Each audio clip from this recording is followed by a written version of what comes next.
Boa noite, pessoal.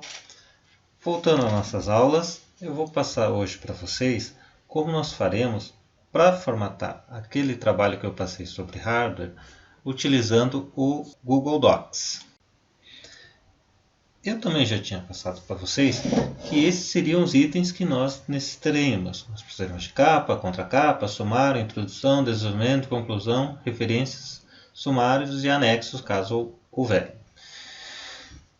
Nós também teremos outras configurações das margens, dos espaçamentos e das fontes, e também quanto ao alinhamento do texto que nós utilizaremos. Vou começar mostrando aqui como eu faço para configurar as páginas. Após o meu documento aberto, eu vou clicar lá no menu Arquivo, vou buscar a opção Configuração da página, e aqui eu posso alterar a orientação, já está no formato retrato, já está usando o formato padrão da folha sulfite, e aqui está as mesmas margens porque eu configurei anteriormente. Não necessariamente ele vai estar aqui nessas medidas para vocês. Se eventualmente vocês mudarem aqui, vocês podem tornar essa medida aqui como sendo um padrão. Aqui, como ela não foi alterada, ela não disponibiliza essa possibilidade. Mas vocês podem, com as alterações, determinarem que essas serão as medidas padrões nas próximas documentos que vocês abrirem.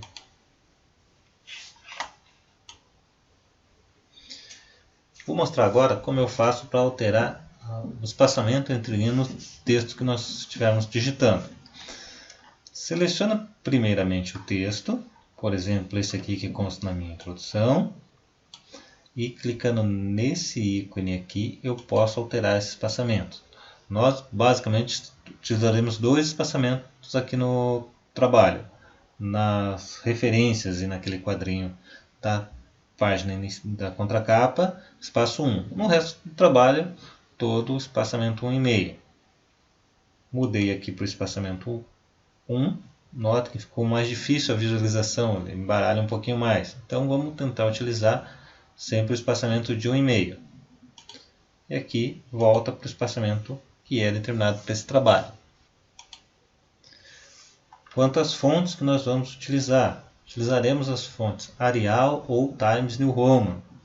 E abrindo aqui nessa caixinha de seleção, você pode escolher a fonte que você achar adequada.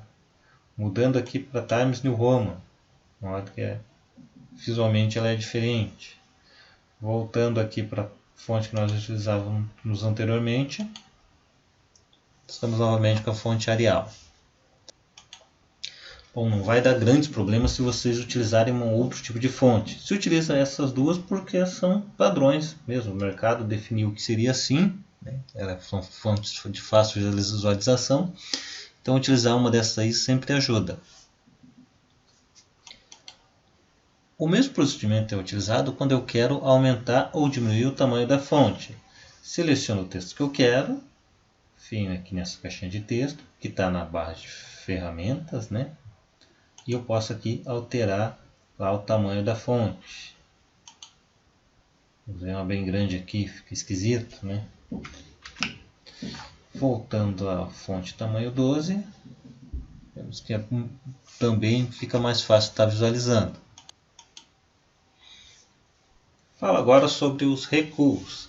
Esses recuos são utilizados principalmente na contracapa, naquele quadrinho com as informações, ou em citações, que são documentos de outras pessoas que vocês podem estar utilizando para reforçar ideias que vocês apresentarem nos trabalhos. Para fazer esses recuos, digita o texto normalmente, posteriormente clica em alinhamentos e recuos, depois clica em opções de recuo, e aqui você coloca recuos à direita ou à esquerda. Nós colocaremos recuo de 8 centímetros antes do texto. E ali ele ficou na posição que eu tinha planejado anteriormente. Eu também já defini aqui o alinhamento como justificado para que fique do jeito que eu preciso. Vou mostrar agora como eu faço para determinar os títulos do meu trabalho.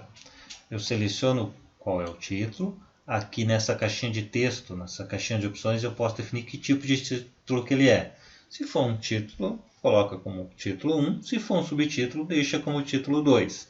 Acredito que vocês terão poucos títulos 2, né? Terão poucos subtítulos. Marcando aqui, depois você pode pedir para gerar o sumário automaticamente. Mostrando agora a capa. Nós determinamos que a capa teria fonte 14, ela inteira com alinhamento justificado. Então, você pode anteriormente estar selecionando essas opções. No início da página, primeira linha, coloca lá o nome do colégio, Colégio Estadual Paulo Leminski. Aqui na terceira linha vai aparecer o seu nome.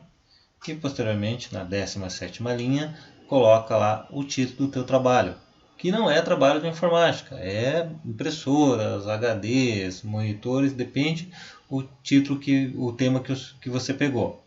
E no final da página lá aparece Curitiba 2020. Ah, mas eventualmente eu não estou em Curitiba. Vamos padronizar para deixar a instituição onde é o colégio, tá? Mas para nós aqui não daria grandes problemas se você colocasse uma outra cidade. Posteriormente agora eu mostro lá a contracapa, que tem os mesmos dados da capa e aquele quadrinho que eu falei para vocês, que vocês colocam lá com recuo de 8 centímetros. O que vai constar como mensagem aqui para vocês? Trabalho sobre o tema que vocês vão abordar, apresentado como requisito parcial da disciplina de informática, sob orientação do professor André. Só isto. O sumário. Como eu já determinei quais eram os meus títulos, agora eu posso inserir o sumário e deixar do jeito que é necessário aqui para mim.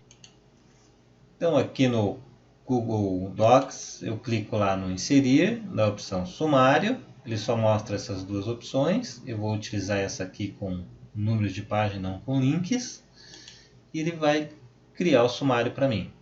O meu aqui ele é um pouco mais extenso, tá? De vocês ele só vai ter 4 ou 5 entradas. Ficou ruim também, ele deveria cair inteiro na página seguinte. O que eu fiz de errado? Bom, eu deveria ter colocado isso depois do Curitiba 2020. Mas eu vou desfazer e tentar colocar na posição correta. Agora sim, eu já excluí o sumário, vou lá novamente.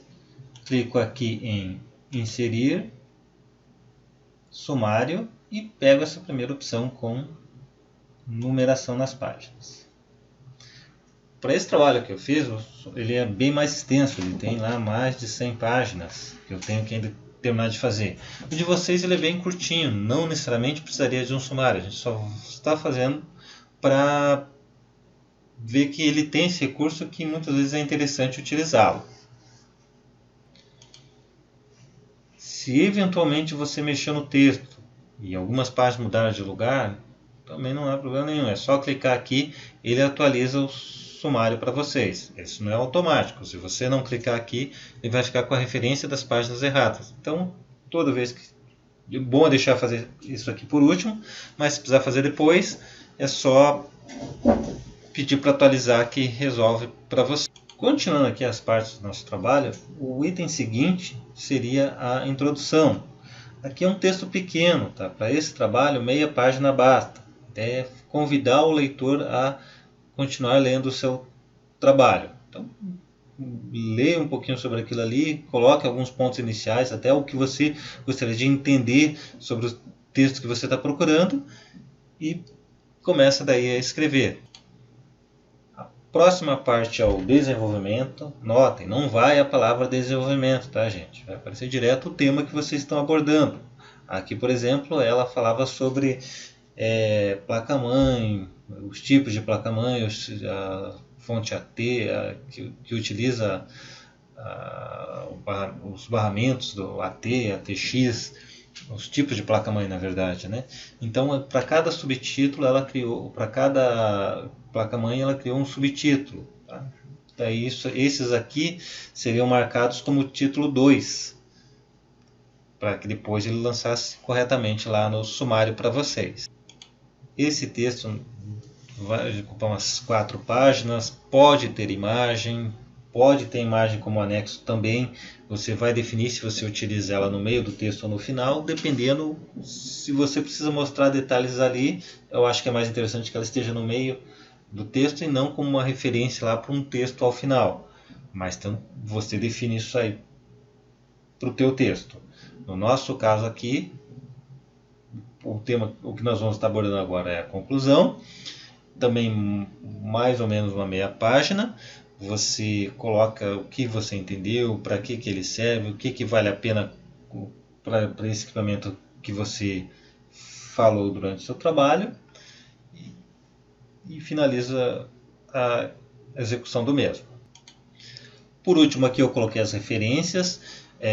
Basicamente é sobrenome e o nome do autor, depois o nome do texto, o site que ele está disponível e a data que você acessou. Pode acontecer de um texto ser escrito por mais de uma pessoa, aí coloca os nomes. Se forem até 3 autores, coloque o nome do sobrenome e os nomes dos 3. Se for mais do que 3, coloca o nome do primeiro e a sigla em latim et al. Isso quer dizer que tem mais autores. Pode acontecer, e é muito comum, inclusive em texto da internet, de não ter o nome do autor, e como é o caso dessa aqui. Coloca lá só o nome do texto, o site onde ele está disponível e a data que você acessou. E assim a gente finaliza mais esse material que fala sobre a criação de textos utilizando o processador do Google Docs.